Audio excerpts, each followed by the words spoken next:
नमस्कार फ्रेंड्स, मैं अनिल एक बार फिर आपका स्वागत करता हूं राजस्थान ज्योग्राफी की इस सीरीज में।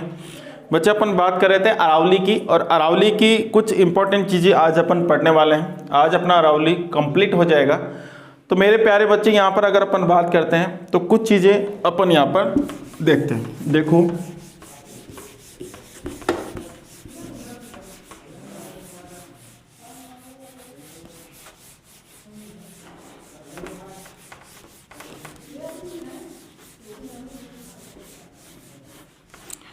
देखो बच्चे, यहाँ पर अगर अपन बात करते हैं तो कुछ पहाड़ियाँ हैं, जैसे ये अरावली है, ठीक है।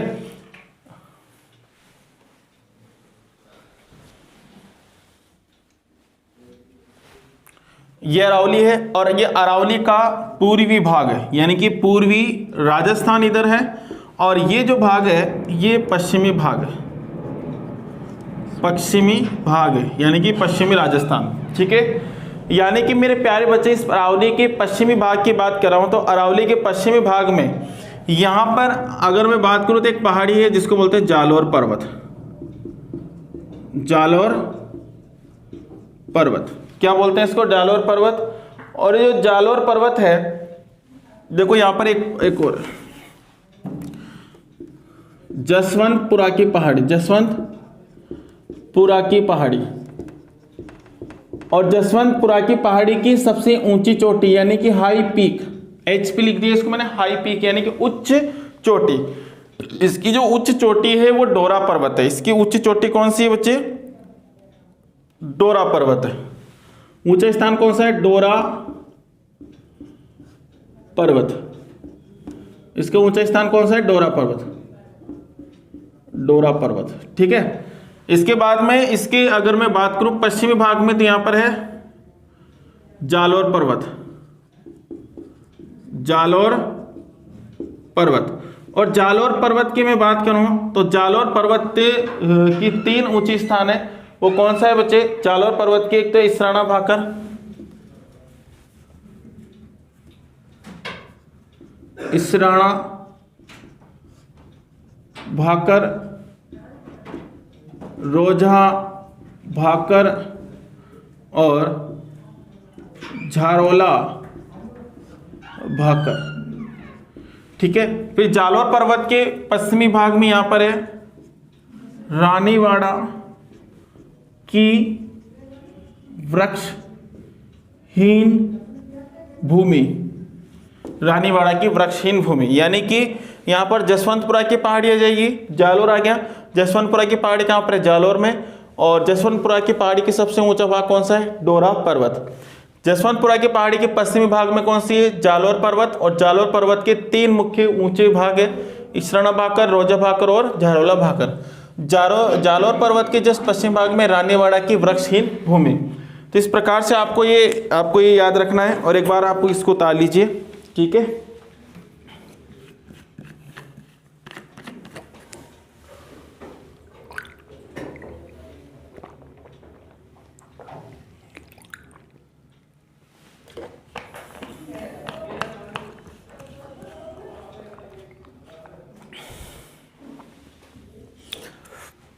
उतार लिया, चले आगे।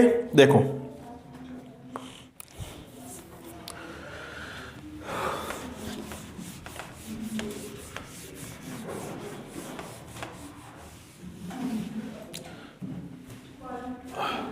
देखो बच्चे, यहां पर अरावली से संबंधित कुछ शब्दावलियां हैं, उनके बारे में चर्चा करेंगे।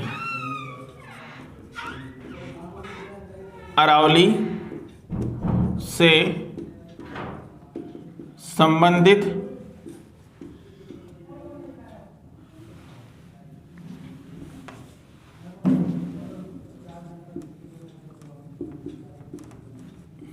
शब्दावलियां, अरावली से संबंधित शब्दावलियां, ठीक है। अरावली से संबंधित शब्दावलियों की बात करें बच्चे, अरावली से संबंधित शब्दावलियों की बात करें तो सबसे पहले अगर मैं बात करूं तो एक शब्द आपने सुना होगा, गिरवा। गिरवा, ये गिरवा क्या होता है? देखो बच्चे, उदयपुर जिले में अरावली फैली हुई है। उदयपुर जिले में अरावली का सबसे ज्यादा विस्तार है, कुछ अरावली की कुछ पहाड़ियां ऐसी है जो तस्तरीनुमा आकार की है। कैसी बच्चे? तस्तरीनुमा आकार की है और उदयपुर के चारों तरफ फैली हुई है। तो ये तस्तरीनुमा जो पहाड़ियां हैं, तस्तरीनुमा आकार की जो पहाड़ियां हैं, ये उदयपुर जिले में फैली हुई है और इन्हीं को क्या कहते हैं? गिरवा कहते हैं। इन्हीं को क्या कहते हैं? गिरवा कहते हैं। तो एक बार आप इसको लिख लीजिए, गिरवा, हेडिंग लगाइए गिरवा। पहला शब्दावली कौन सी पढ़ेंगे अपन? गिरवा। और इसमें पढ़ो कि उदयपुर जिले को अरावली पर्वतमाला, उदयपुर जिले को अरावली पर्वतमाला तस्तरीनुमा आकार से घेरे हुए हैं। तस्तरीनुमा आकार से घेरे हुए हैं। तस्तरीनुमा आकार से घेरे हुए हैं, जिसे स्थानीय भाषा में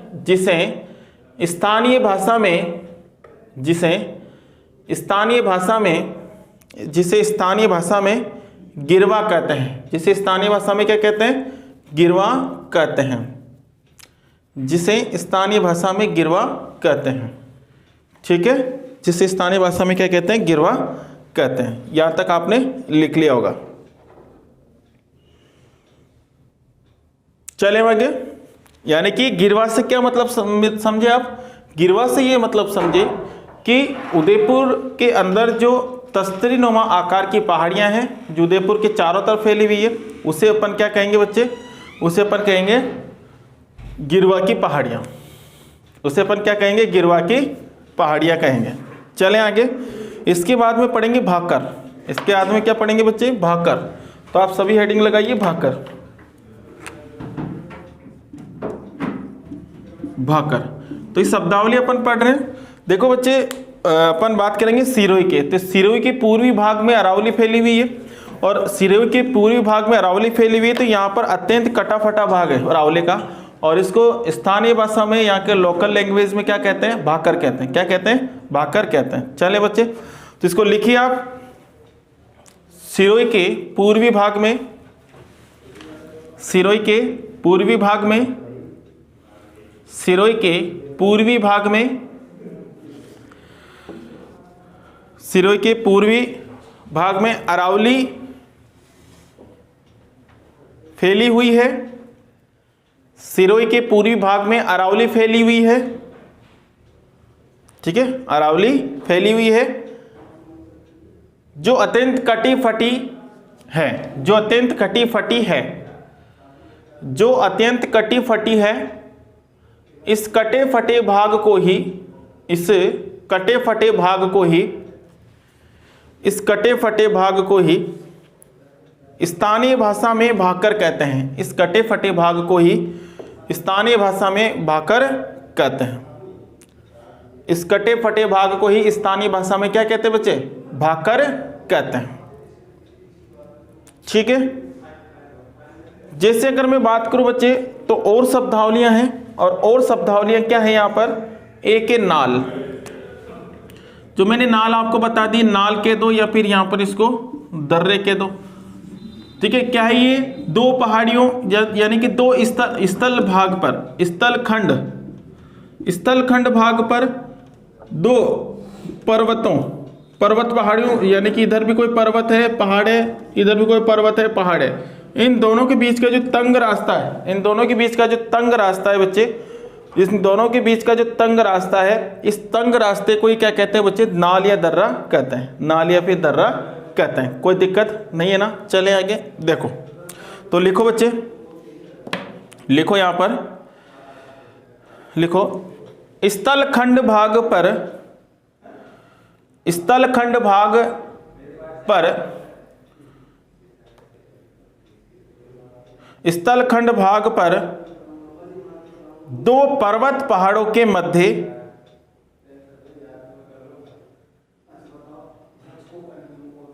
स्थलखंड भाग पर दो पर्वत पहाड़ों के मध्य तंग या सकरा या संकीर्ण भाग को नाल या दर्रा कहते हैं। संकीर्ण भाग को नाल या दर्रा कहते हैं। नाल या दर्रा कहते हैं। कोई दिक्कत चले आगे देखो, नाल या दर्रा कहते हैं, लिखा। चले बच्चे देखो, फिर इसके बाद में आता है एक मंगरा, एक शब्द आता है बच्चे मंगरा। ये मंगरा क्या होता है? मंगरा देखो, उदयपुर के उत्तर पश्चिमी भाग की बात है। उदयपुर के उत्तर पश्चिमी भाग में स्थित पहाड़ी को क्या कहेंगे? मंगरा कहेंगे। उदयपुर जो है, उदयपुर की लोकेशन जो है उत्तरी पश्चिमी भाग, यानी कि उत्तरी पश्चिमी जो हिस्सा है, इसमें जो पहाड़ियां हैं उसी को क्या कहेंगे? मंगरा कहेंगे। किसमें उसको क्या कहेंगे? मंगरा कहेंगे। तो हेडिंग लगाइए मंगरा, और इसमें लिखिए उदयपुर के उत्तर पश्चिमी हिस्से में, उदयपुर के उत्तर पश्चिमी हिस्से में स्थित पहाड़ियों को ठीक है, स्थित पहाड़ियों को स्थानीय भाषा में मंगरा कहते हैं। स्थानीय भाषा में मंगरा कहते हैं। स्थानीय भाषा में मंगरा कहते हैं। लिख लिया। अब देखो, अपन ने 56 की पहाड़ी है तो पढ़ी ली, अभी अभी पढ़िए लास्ट क्लास में, ठीक है। अब तो 56 का मैदान, देखो बहुत बार अपन कंफ्यूज जाते हैं कि 56 का मैदान क्या है, 56 की पहाड़ियाँ क्या अलग अलग है, या फिर बहुत सारे स्टूडेंट हैं जो उनको समझ नहीं पाते। तो बच्चे 56 की पहाड़ियाँ जो है वो तो बाड़मेर की सिवाना तहसील से जालौर के मध्य स्थित है, जबकि 56 का जो मैदान है वो माही नदी पर है, ठीक है। जो माही नदी का उद्गम कहाँ से होता है? महेंद्र झील से होता है, एमपी से होता है, और राजस्थान के अंदर प्रवेश करती है बच्चे। एक बांसवाड़ा में किस स्थान है? खांदो गांव बांसवाड़ा से प्रवेश करती है और उल्टे यू आकार में बहती है, ठीक है बच्चे। हाँ, तो यहाँ पर ये इसका निर्माण होता है। तो 56 का मैदान एक बार लिख लीजिए आप, मैं लिखवा देता हूँ, लिखो, फिर अब मैं नदी में बताऊंगा। बढ़िया, चले आगे लिखो। यह मैदानी क्षेत्र मुख्य रूप से बांसवाड़ा,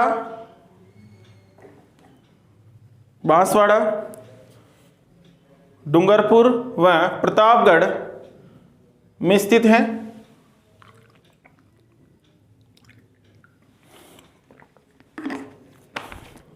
प्रतापगढ़ में स्थित है, जो माही नदी द्वारा बनाया जाता है।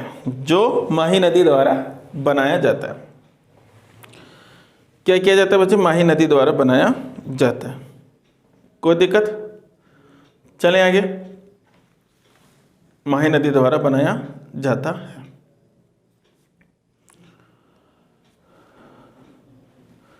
ठीक है, अब बात करेंगे अपन पठारों की। अरावली में स्थित पठारों की बात करेंगे। शब्दावलियां हो चुकी है।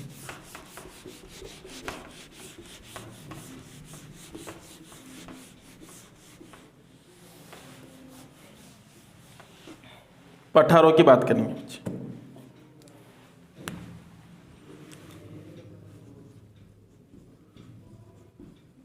अरावली पर्वतमाला के प्रमुख पठार जो प्लेटू है उनके बारे में चर्चा करेंगे। मैंने आपको पहले कहा था कि पठार किससे कहते हैं। देखो, कोई भी चीज पढ़े तो पहले वो पता होना चाहिए भाई क्या चीज है। पठार क्या है? देखो बच्चे, पठार क्या है मैंने आपको बताया था इस प्रकार से। ये समुद्र सतह है, समुद्र सतह। और जो समुद्र सतह है बच्चे, समुद्र सतह जो सी लेवल है, ये सी लेवल से लगभग एवरेज की बात करूं, एवरेज 600 मीटर ऊपर निकले हुए भाग को पर क्या कहेंगे? पठार कहेंगे। और पठार होने के लिए ऊपरी भाग कैसा होना चाहिए? ऊपरी भाग कैसा होना चाहिए? सपाट। कैसा होना चाहिए बच्चे? सपाट होना चाहिए। ठीक है, यानी कि ऊपरी भाग कैसा होना चाहिए? सपाट होना चाहिए। कोई दिक्कत नहीं है ना? चले आगे देखो। तो एक बार पठार लिख लीजिए, पठार की डेफिनेशन लिख लीजिए। पठार किसे कहते हैं? देखो, स्थलखंड भाग पर,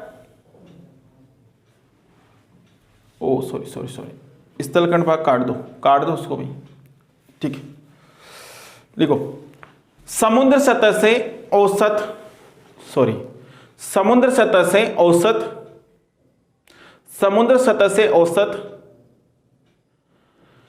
600 मीटर ऊपर निकले हुए भूभाग समुद्र सतह से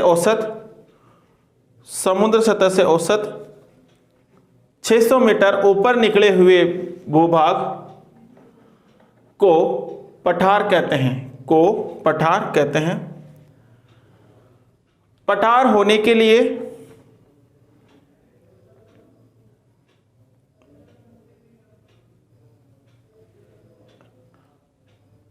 पठार का ऊपरी भाग सपाट होना जरूरी है। ठीक है, पठार का ऊपरी भाग कैसा होना चाहिए? सपाट होना जरूरी है। ठीक है, अब बात करते हैं अपन अरावली में पर्वतमाला में स्थित पठारों की बात करेंगे बच्चे। और पहला जो पठार है उड़िया का पठार। ठीक है, उड़िया का पठार।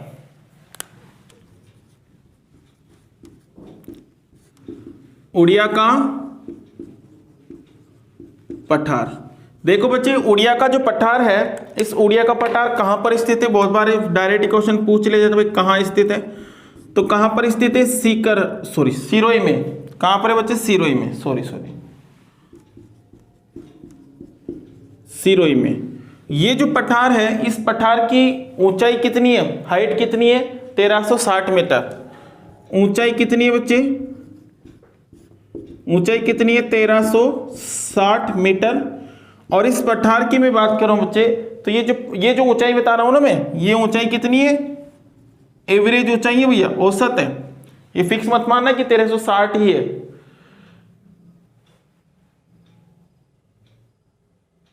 ठीक है, कोई दिक्कत नहीं, औसत नहीं है भाई, सॉरी, 1360 मीटर है। ठीक है, सिरोही में स्थित है और राजस्थान का सबसे ऊंचा पठार है। राजस्थान का सबसे ऊंचा पठार है। तो लिख लीजिए, मैं लिखवा देता हूं इसके अंदर। यह पठार सिरोही में स्थित है। यह पठार सिरोही में स्थित है। यह पठार सिरोही में स्थित है। ठीक है, सिरोही में स्थित है। इसकी ऊंचाई 1360 मीटर है। इसकी ऊंचाई 1360 मीटर है। इसकी ऊंचाई 1360 मीटर है। जो राजस्थान का सबसे ऊंचा पठार है, जो राजस्थान का सबसे ऊंचा पठार है। राजस्थान का सबसे ऊंचा पठार कौन सा है? उड़िया का पठार, जो राजस्थान का सबसे ऊंचा पठार है। ठीक है, फिर लिखो, इसके अंदर लिखो, देखो इस पठार पर सबसे ज्यादा गरासिया जनजाति निवास करती है और गरासिया जनजाति सबसे ज्यादा सिरोही के अंदर पाई जाती है। मैंने आपको बताया था जब अरावली के अंदर मैंने कृषि आपको बताई थी। ठीक है, तो लिखो इस पठार पर सर्वाधिक गरासिया जनजाति निवास करती है। इस पठार पर सर्वाधिक गरासिया जनजाति निवास करती है। कौन सी जनजाति? गरासिया जनजाति। तो आपको क्या क्या याद रखना है? उड़िया का पठार में कहां पर स्थित है? सिरोही में स्थित है। ऊंचाई कितनी? 1360 मीटर है। ठीक है, राजस्थान का सबसे ऊंचा पठार है। दूसरी बात, इस पर कौन सी जनजाति निवास करती है? गरासिया जनजाति निवास करती है। ठीक है, आबू का पठार कहां पर है? ये अपन पढ़ेंगे अब। मिटा दूं?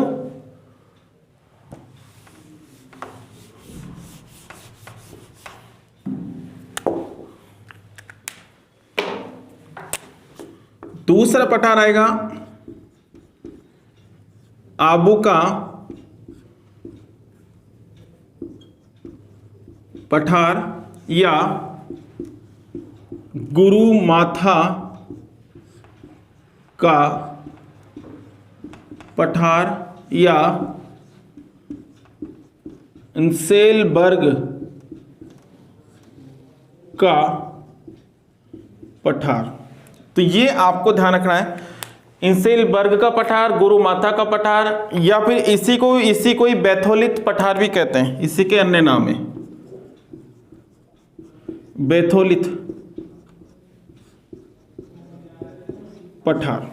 तो मेरे प्यारे बच्चे, आबू का पठार, गुरुमाथा का पठार, इंसेलबर्ग का पठार, बैथोलित पठार, तो ये पठार इन्हीं के ही नाम है। आपको इसके नाम से भी, गुरुमाता के नाम से भी पूछा जा सकता है, इंसेलबर्ग के नाम से पूछा जा सकता है, मैथोलिथ के पठार के नाम से भी पूछा जा सकता है, और आबू के पठार के नाम से भी आपको पूछा जा सकता है। राजस्थान का दूसरा सबसे ऊंचा पठार है भाई, और कहां पर है ये पठार कहां पर, ये भी सिरोही के अंदर है। कहां पर है बच्चे? सिरोही में। तो ये पठार भी कहां पर है बच्चे? सिरोही के अंदर है।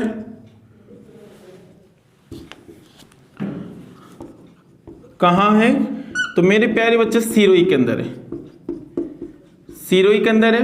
और इस पठार की बात करें तो राजस्थान, सबसे पहले हाइट बता देता हूं भाई, इसकी जो हाइट है वो कितनी है? 1200 मीटर। कितनी है बच्चे इसकी हाइट? 1200 मीटर है। इसकी ऊंचाई, ऊंचाई कितनी है इसकी? 1200 मीटर। और ये जो पठार है राजस्थान का दूसरा सबसे ऊंचा पठार है। राजस्थान का दूसरा सबसे ऊंचा पठार है, राजस्थान का दूसरा सबसे ऊंचा पठार है। ठीक है, चले लिखो इसके अंदर, ऐसे लिख लो या फिर कैसे भी लिख लो, मैं लिखवा देता हूं। जो ऐसे लिखो वैसे लिख लो, जो मैं लैंग्वेज में लिखे वो वैसे लिख लो। लिखो, यह पठार सिरोही में स्थित है, यह पठार सिरोही में स्थित है। ऐसे भी लिख सकते हो, मैं बता रहा हूं वैसे भी लिख सकते हो। सिरोही में स्थित है, जिसकी ऊंचाई 1200 मीटर है, जिसकी ऊंचाई 1200 मीटर है। कितनी है बच्चे? 1200 मीटर है, जिसकी ऊंचाई 1200 मीटर है। ठीक है, जो राजस्थान का दूसरा सबसे ऊंचा पठार है, जो राजस्थान का दूसरा सबसे ऊंचा पठार है। ठीक है, अब देखो इसके पास में डोरा पर्वत स्थित है। आपसे पूछा जा सकता है कि आबू के पठार के पास कौन सा पर्वत स्थित है, तो डोरा पर्वत। या फिर आपको ऐसे पूछा जा सकता है कि डोरा पर्वत के पास राजस्थान का दूसरा सबसे ऊंचा पठार स्थित है, वहां कौन सा है, तो आबू का पर्वत। सो आबू का पठार या फिर गुरुमाता का पठार, ये किसी भी नाम से आपको मिल सकता है। ठीक है, तो आपको इस प्रकार से ध्यान रखना है। ठीक है बच्चे, तो दो पठार अपन ने यहां पर डिस्कस किए।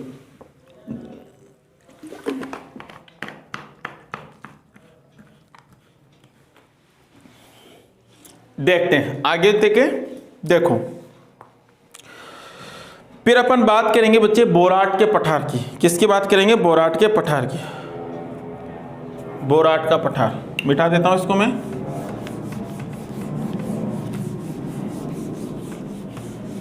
बोराट का पठार,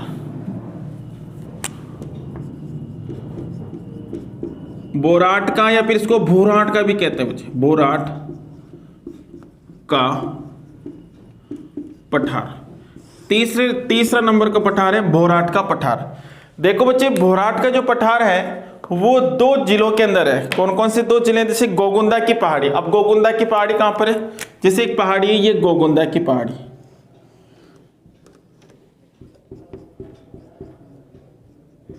गोगुंदा की पहाड़ी। और दूसरी पहाड़ी है ये वाली, और इस पहाड़ी का नाम है कुंभलगढ़ की पहाड़ी। ठीक है, और ये कहां पर है? राजसमंद में। और ये कहां पर है? उदयपुर में। इसके बीच में ये जो पठारी क्षेत्र है, इसके बीच में ये पठार है, ये कौन सा हो गया? बोराट का पठार। ठीक है, तो गोगुंदा की पहाड़ी व कुंभलगढ़ की पहाड़ी के मध्य जो पठारी क्षेत्र है उस पठार को बोराट का पठार कहते हैं। ठीक है, तो लिखो इसके अंदर, लिखो गोगुंदा की पहाड़ी, गोगुंदा की पहाड़ी। और गोगुंदा की पहाड़ी कहां पर है? उदयपुर में। ठीक है, गोगुंदा की पहाड़ी, गोगुंदा की पहाड़ी व कुंभलगढ़ की पहाड़ी, गोगुंदा की पहाड़ी व कुंभलगढ़ की पहाड़ी, और ब्रैकेट में राजसमंद लिख लेना, के मध्य के मध्य स्थित पठार को भोराट का पठार कहते हैं। के मध्य स्थित पठार को भोराट का पठार कहते हैं।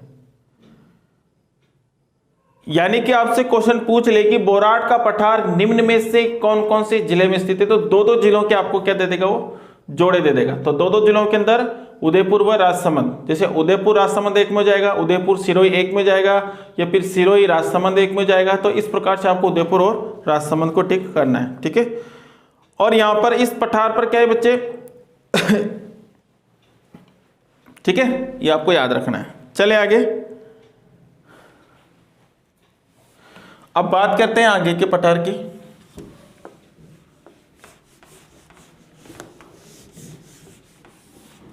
जैसे आएगा अब देशहरों का पठार। देशहरों का पठार,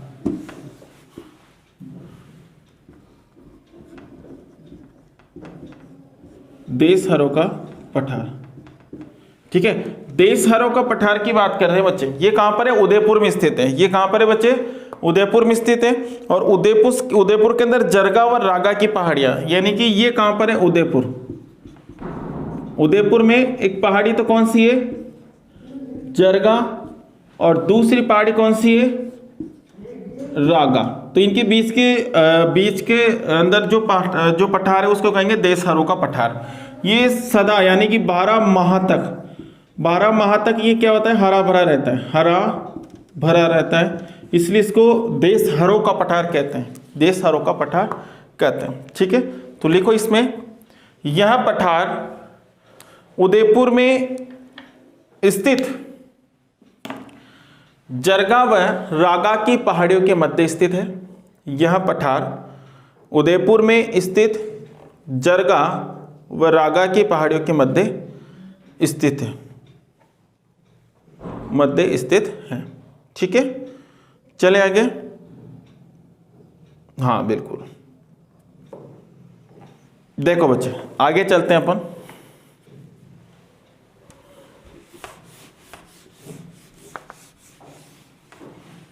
देखो चिड़िया टूक की पहाड़ी, चिड़िया टूक की पहाड़ी, मेरे प्यारे बच्चे चिड़िया टूक की पहाड़ी कहाँ पर है, जोधपुर में, ठीक है। जिस चिड़िया टूक की पहाड़ी कहाँ पर है, जोधपुर में।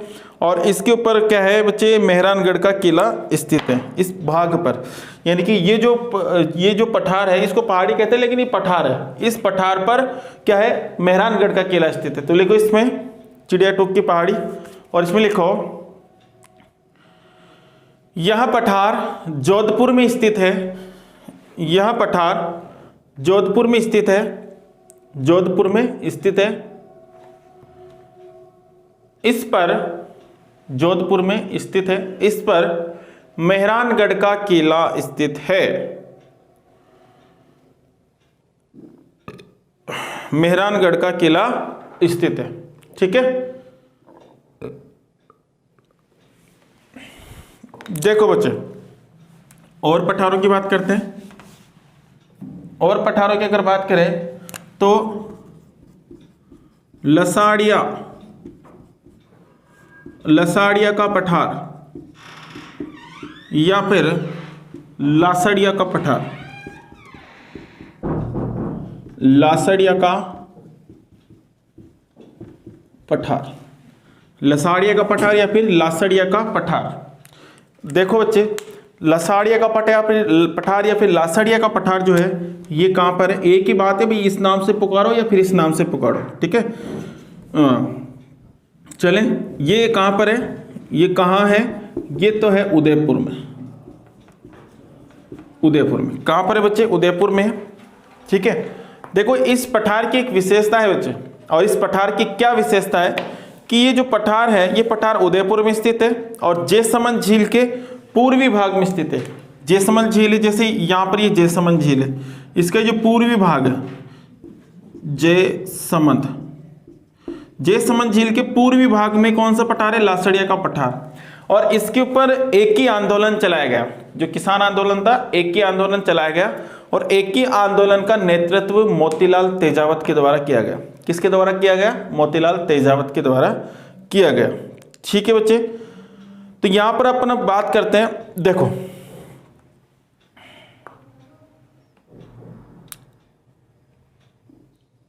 लिखो, यहां पर लिखो, यह पठार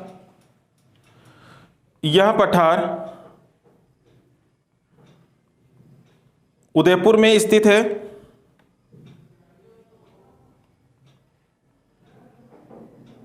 ठीक है, उदयपुर में स्थित है।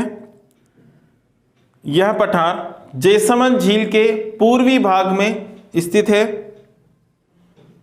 यह पठार जैसमंद झील के पूर्वी भाग में स्थित है। जैसमंद झील के पूर्वी भाग में स्थित है। चले फिर लिखो, इस पठार पर एकी आंदोलन चलाया गया। एकी आंदोलन चलाया गया। इस पठार पर एकी आंदोलन चलाया गया जिसका नेतृत्व मोतीलाल तेजावत के द्वारा किया गया। ठीक है, मोतीलाल तेजावत के द्वारा किया गया। ठीक है बच्चे, अब इसी प्रकार से अपन पढ़ते हैं और पठारों की तरफ चलते हैं। एक आएगा मेसा का पठार। मेसा का पठार, मेसा का पठार। और मेसा का जो पठार है ये कहां पर है बच्चे? चित्तौड़ में। कहां पर है बच्चे? चित्तौड़ में। तो इतना ही आपको याद रखना है, चित्तौड़ में। और चित्तौड़गढ़ दुर्ग जो है वो इसी के पास स्थित है। ठीक है, और अगर थोड़ा सा और देख लें तो जैसे गोगुंदा की पहाड़ी, गोगुंदा की पहाड़ी है और यहां से एक नदी निकलती है बच्चे, आयड़ नदी। ठीक है, और आयड़ नदी उदय सागर झील में गिरती है और फिर यहां पर क्या बन जाती है? बेड़च। और ये बेड़च नदी जो है, ये बेड़च नदी के यहां पर तट पर एक पठार है। इस पठार का नाम है मेसा का पठार। मेसा का पठार। कौन सा पठार आ गया? ये मेसा का पठार। और ये कहां पर है? चित्तौड़गढ़ में। चित्तौड़गढ़ में, और ये चित्तौड़गढ़ के अंदर स्थित है। और इस पठार के ऊपर एक दुर्ग स्थित है। उस दुर्ग का नाम है बच्चे चित्तौड़गढ़ का दुर्ग। ठीक है, यानी कि आपसे पूछा जा सकता है कि मेसा के पठार के पास से कौन सी नदी गुजरती है? तो बेड़च नदी। या फिर बेड़च नदी के पास चित्तौड़गढ़ में कौन सा पठार स्थित है? तो मेसा का पठार। या फिर आपको पूछा जा सकता है कि चित्तौड़गढ़ जो दुर्ग है ये कौन से पठार पर स्थित है? तो कौन से पठार पर है? मेसा के पठार पर। ठीक है, तो कैसे भी क्वेश्चन पूछे आपको बताना है। तो लिखो बच्चे इस पर, यह पठार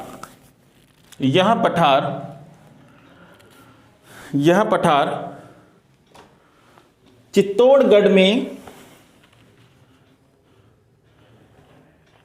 स्थित है। इस पठार पर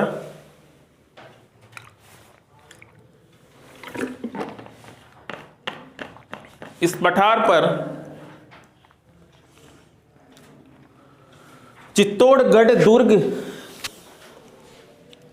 बना है। इस पठार पर चित्तौड़गढ़ दुर्ग बना है।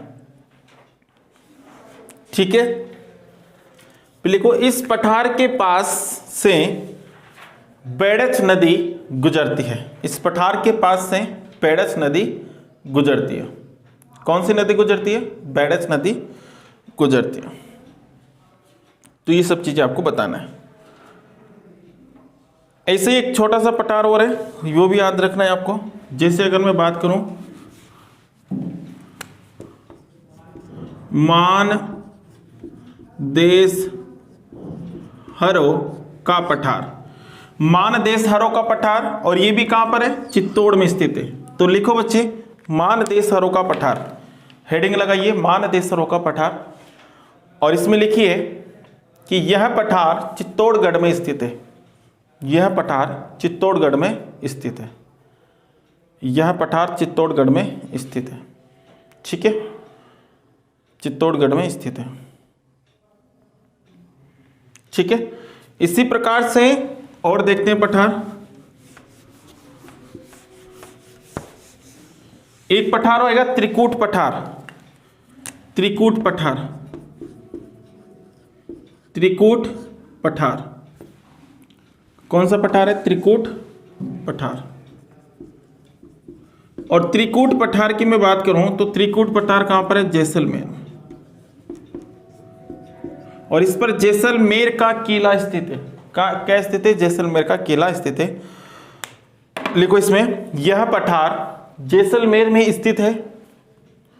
यह पठार जैसलमेर में स्थित है। जैसलमेर में स्थित है। ठीक है, इस पठार पर जैसलमेर दुर्ग स्थित है। इस पठार पर जैसलमेर दुर्ग स्थित है। जैसलमेर दुर्ग स्थित है। ठीक है, जैसलमेर दुर्ग स्थित है। चले आगे, फिर लिखो ऊपर माल का पठार। ऊपर माल का पठार,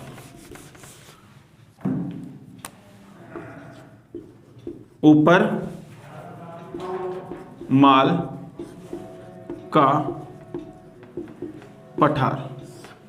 ऊपर माल का पठार। ठीक है, ऊपर माल का पठार, या फिर इसको पाथर का पठार भी कहते हैं बच्चे। पाथर का पठार। ठीक है ना, ऊपर माल का पठार या फिर इसको पाथर का पठार भी कहते हैं। देखो जैसलमेर दुर्ग स्थित है इस पर।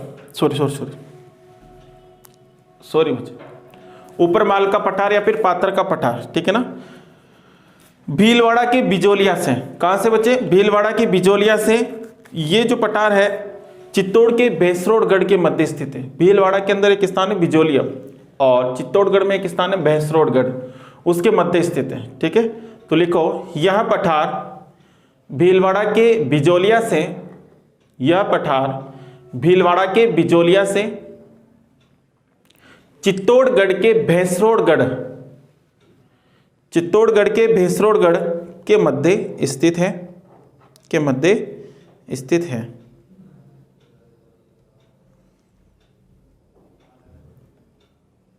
चलिए देखो खेराड़, नेक्स्ट पठार लिखो खेराड़ का पठार।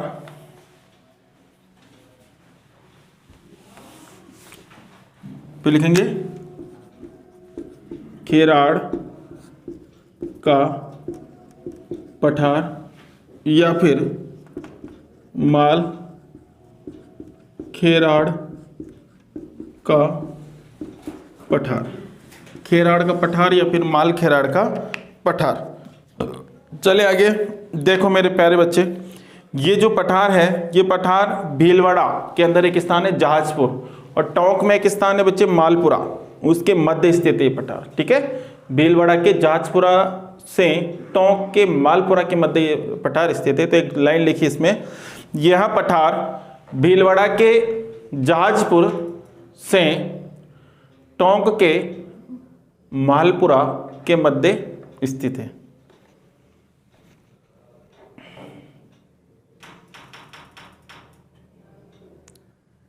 ठीक है, तो इस प्रकार से अपन को ये सारी चीज़ें, ये अरावली का सारा पोर्शन अपना ख़त्म हो चुका है। ठीक है, अरावली की कुछ विशेषताएं और वो विशेषताएं जो है मैं आपको अगले पार्ट में बताऊंगा। ठीक है बच्चे, और ये ऑलमोस्ट 99% अपना अरावली ख़त्म हो चुका है और 2-4 लाइनें वो मैं आपको अगली क्लास के अंदर, यानी कि अपने अगली क्लास में उसको मैं कंप्लीट करूँगा। तो तब तक के लिए मेरे प्यारे बच्चों पढ़ते रहिए और ये जो क्लासेस हैं आप इसके नोट्स बनाइए। ठीक है, टेस्ट पेपर ज़रूर दें, किसी की भी आप तैयारी कर रहे हो तो टेस्ट पेपर उसका रोज़ एक ज़रूर देना है। ठीक है, क्वेश्चन आए या नहीं आए आपको उसकी जो आंसर्स होते हैं उस देख देख के आपको टिक करना है। ठीक है, जब आप रोज़ इस प्रकार से करते हो तो एक पेपर में कम से कम यानी कि 100 क्वेश्चन होते हैं। 100 क्वेश्चन आप रोज़ करते हो तो महीने में 30 दिन होते हैं, 30 दिन में 3000 क्वेश्चन आपके तैयार होते हैं। ठीक है बच्चे, तो इस प्रकार से आप करते जाइए। 3000 क्वेश्चन एक महीने में तैयार होते हैं, तो 4 महीने में 12000 क्वेश्चन तैयार होते हैं, और 12000 क्वेश्चन में से मैं कह रहा हूँ 20 से 25 क्वेश्चन एज इट इज़ इस प्रकार से आपको मिल जाएंगे। तो 20 से 30 यानी कि 25 से 30 अगर परसेंट आपको इधर से आ रहा है, और फिर आप अगर 50 से 60% उधर से लाते हो, तो आपका सिलेक्शन पक्का है। ठीक है बच्चे, तो आप पढ़ते रहिए और एक रणनीति बनाकर मैदान में उतरिए। ठीक है, तब तक के लिए जय हिंद, जय भारत।